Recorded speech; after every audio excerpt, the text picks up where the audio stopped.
Tá, é o seguinte. Feliz ano novo. Feliz Natal, primeiramente. Esse vídeo provavelmente só vai chegar no ano de 2025. Ou melhor, ano que vem. Ou seja, dá pra dizer que fiquei um ano sem gravar. Eu preciso fazer essa piada merda, né? Pelo amor de Deus. Enfim, eu vou falar sobre existencialismo nesse vídeo. Uma filosofia que tá brigando comigo recentemente, né? Não só isso, mas eu falo vários vídeos aqui do canal que eu sou meio preso no existencialismo, tenho um pezinho lá, né? Enfim. Prazer, meu nome é Caio e hoje eu vou dar uma explicação sobre existencialismo e o porquê pra mim ela faz tanto sentido. O bagulho é o seguinte, brother. O existencialismo é uma vertente filosófica que surgiu mais ou menos depois da Segunda Guerra Mundial, tá ligado? E ela tem como base que o ser precede o propósito de vida. Isso se deve por antigamente terem um estigma de que o objetivo de vida pode estar ligado a uma vontade divina. Deus nos dá sentido de vida, Deus nos deu o propósito de vida e o caminho trilhado. Mas o existencialismo vem e quebra essa ideia. Ele diz primeiro que você existe, depois você dá sentido à sua própria vida. Não tem manual, não tem regra divina dizendo o que você deve ser. É você quem decide. Isso até na verdade é curioso, porque quando a gente fala de filósofos existencialistas, a gente tem uma lista, mas o único que realmente se disse existencialista por si próprio foi o Sartre, que se diz pelo existencialismo ateu. Mas tinha Kierkegaard que era cristão. Essa questão de vontade divina a gente assimila ao Sartre justamente por causa que ele se dizia existencialista, né? Enfim, como eu citei, essa corrente filosófica ela ganhou força depois da Segunda Guerra Mundial, no momento em que o mundo estava tentando entender o caos, o vazio deixado por tanto sofrimento. E os autores que eu citei, né, o Sartre, o Heidegger e também temos a Simone de Beauvoir, são figuras centrais do movimento existencialista. Sartre, por exemplo, que dizia que estamos condenados a ser livres. Ou seja, somos livres para escolher, mas também somos responsáveis por essas escolhas. E lembrem para você, amigo, não tomar uma escolha é uma escolha. Fala um pouquinho mais do Sartre para entender mais sobre o existencialismo, né? Sartre basicamente dizia, inclusive no livro O Existencialismo é um Humanismo, que se Deus não existe, não tem ninguém para ditar regras ou dizer o que é certo ou errado. Significa que a gente é 100% responsável por tudo que faz. Ele soltava umas frases impactantes, como a existência precede a essência. Traduzindo quer dizer que você nasce sem um propósito definido. Diferente, por exemplo, alguns equipamentos que o ser humano produz. Uma tesoura já veio com um propósito definido. A gente tinha um conjunto de ideias, alguém moldou a ideia e fez a tesoura. Entende? Ela já veio com um propósito definido. E dá uma boa brigada o existencialismo com o racionalismo aí, né? Do mundo das ideias. Porque na ótica platônica, né, tudo vem do mundo das ideias, mas o ser humano vindo do mundo das ideias, ele não tem propósito, ele tem explicação sobre ele, mas não propósito.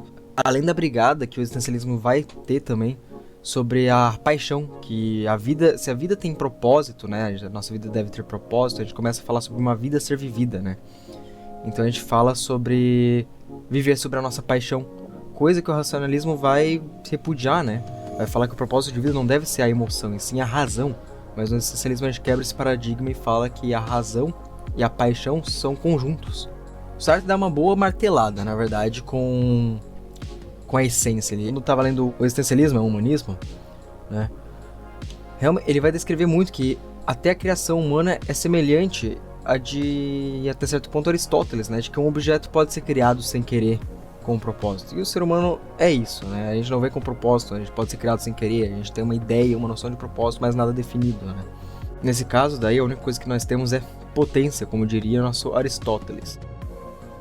Vou falar um pouquinho do Sartre, né? O Sartre nasceu em 1905, morreu em 1980, se destacou pelo existencialismo e foi parceiro da Simone de Beauvoir, né? Que foi sua parceira intelectual e amorosa, com que ele faria sua dupla icônica na filosofia moderna. Eles mantiveram uma relação aberta, ambos ficavam com seus alunos, né, bando de noia, mas tudo bem, é um amor, né, uma vida a ser vivida, brother, né, porque se baseava na liberdade individual, conceito central de suas filosofias.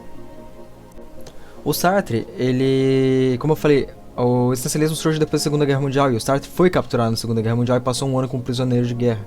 Essa experiência teve um impacto profundo nas suas obras, né? Após sua libertação, ele se tornou mais ativo na resistência francesa, em suas filosofias e ideias de liberdade e engajamento político, né?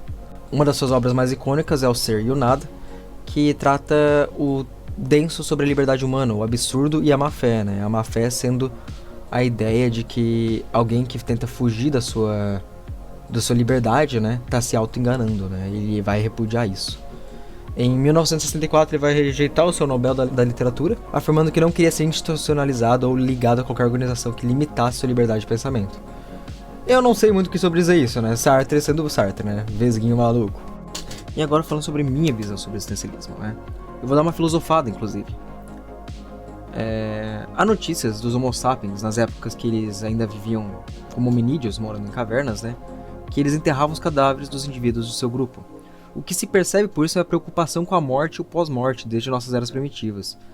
Indivíduos que talvez enterravam os membros do seu grupo para minimizar o sofrimento emocional ou o desapego do corpo físico, né? E outra pira com o existencialismo, pelo menos no meu ponto de vista, é que diferente das outras filosofias que afirmam que uma incongruência de pensar no futuro, né? Por seus diversos motivos, eu sinto que o existencialismo tem seu pilar, o tempo, né? Um dos pilares da sua lente, né, do seu ponto de vista, é o tempo. O tempo se torna uma linha reta que vai de tipo A para B, né? Do nascimento à morte. O propósito de nascimento e a morte, como Nietzsche vai dizer, né? Que só com uma vida terminada de ser vivida você vai entender o real propósito, igual um livro, né? Por mais que existam diversos reveses em enxergar a vida assim, né? Olhando para o futuro, olhando para o tempo, né? No meu ponto de vista, ela se alinha com a natureza descrita por mim pelos Homo sapiens anteriormente, ali nas eras das cavernas. Não só isso, mas cria uma reflexão filosófica de o homem que sabe. O Homo sapiens sabe do tempo, sabe da morte, sabe do propósito, né? Por mais que o Sartre vai dizer que não existe natureza humana, né? Eu posso falar que talvez existe uma natureza em ser existencialista. Quando olhamos o tempo como um fim, conseguimos enxergar o significado de nossas ações e o planejamento da vida, além do peso de fazer ou deixar de fazer algumas ações. Nesse caso, quando a morte se torna uma base de pensamento, né? Frases como a de Nietzsche sobre a intensidade de nossos atos ou a de Cortella para não sermos medíocres vêm à tona. Assim, o medo não é vencido pela razão, né?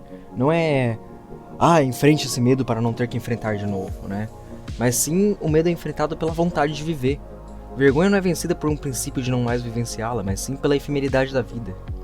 Quando se fala de uma vida limitada, não há como não falar sobre uma vida que vale a pena ser vivida, propósito e política. O propósito se torna necessário para viver uma vida efêmera, vazia. Porém, quando falamos de propósito em uma sociedade ocidental e capitalizada, enxergamos o propósito como uma meta a ser vencida. O que significa, né? O que eu tô querendo dizer, mano? O indivíduo vai ter seu propósito em algum momento terminado. Isso traz questionamentos, né? O que eu faço agora com a vida sem propósito? Sendo o indivíduo quem escolhe seu propósito no ambiente que vive, ele ainda convive com a angústia de uma vida sem propósito, sem vida. É uma comparação a uma vida com propósito. Isso fará com que o tempo cure as feridas invisíveis, né? Após o propósito ser vencido e a angústia vir à tona, né? O que curará a falta de propósito é esse tempo vazio. É o tempo. O tempo curará essas feridas invisíveis, a nossa alma. E aos poucos você aprende a viver com o vazio, né? Da ausência do propósito, do significado. Ser nesse momento um amadurecimento do indivíduo, da alma. Aprender que após a perda de propósito, parte de nossas vidas são sobre aproveitar nossas conquistas. É como se fosse um descanso do corredor até a linha de chegada. O corredor não descansa na corrida e para, pronto, acabou. Não, o corredor descansa como um motivo de se encher de energia para poder correr mais rápido ou voltar a correr após uma tarefa árdua, né? Após ter corrido quilômetros. Semelhante é a nossa vida. Quando acaba o propósito, nós descansamos as responsabilidades da vida para refletir, aproveitar e poder correr novamente. Ou melhor dizendo, conquistamos um novo propósito. Outra forma de olhar é olhar para a nossa vida de forma finita, limitada. Ela traz a responsabilidade de lutar contra um sistema que vai forçar a continuidade de ações que a gente não quer, né? Ninguém quer passar a vida fazendo a mesma coisa sempre. É cansativo. Se você olhar pela lógica do Homo sapiens, do homem que sabe, que eu disse anteriormente, se torna antinatural o descanso e se torna, na nossa cultura, uma demonização quando a gente perde o propósito da vida, né? A gente fica sem energia. Isso causa uma depressão. É paradoxal, inclusive. Você estar sem propósito e energia é uma depressão, né? Você vai pro trabalho, você não tá animado, tá sem propósito, é depressivo. Todo mundo olha pra você, porra, uma merda. Porém, quando não há falta de energia, não há reflexão. Logo, você vai se tornar um Sísifo na visão de Camus, né? Que é outro existencialista que bate de frente com o Sartre, né? Se há falta de reflexão e há energia, você vai manter esse ciclo continuadamente. Logo, não há sentido em sua vida. Ela é sem sentido. Ela serve pra você acordar todo dia, fazer a mesma coisa todo dia até o final dela. E agora eu vou falar algo que o Sartre queria me meter porque ele não gosta do termo natureza humana, né? Mas para vencer isso é necessário uma revolta contra a falta de propósito em um sistema desumano, pois como disse o Sartre, o existencialismo é um humanismo. Eu não estou aqui para discutir as pautas do sistema capitalista ser ideal ou não, mas é um fato que deve ser mudado nos pilares da nossa sociedade, uma sociedade humanitária, uma sociedade Isso é existencialismo, é humanitário, é pensar em propósito, pois como eu disse, né, quando falamos de vida, falamos de propósito, falamos de reflexão e que tipo de vida vale a pena ser vivida, né? É fato, nesse caso, que a natureza, entre aspas, do existencialismo e o comportamento humano necessita de tempo para reflexão, né? Não pode ter essa demonização das emoções que tem na sociedade atual. Isso é causado pelo sistema, que força, nesse caso, um coletivismo tóxico, uma desindividualização para manter o homem na continuidade de uma linha de produção, né? Nós não somos indivíduos, cada um com sua importância, somos apenas um grupo de pessoas que irá manter uma linha de produção, um trabalho a ser mantido. Como diz Sartre, o existencialismo é um humanismo, e se a sociedade atual não caminha para um existencialismo, ela não é humanitária. Não vem discutir a pauta do sistema capitalista ser ideal ou não, mas sim um fato de que deve ser mudado nos pilares da sociedade, pois, como dito anteriormente, quando falamos de vida, falamos de propósito, de significado, falamos de reflexão e que tipo de vida vale a pena ser vivida. Quando falamos de reflexão, falamos também sobre nossas responsabilidades para lidar com as coisas de hoje, né? A escolha que você toma hoje, você toma por uma sociedade. Devemos, por final, então, rever o tempo da população para dar espaço para reflexão.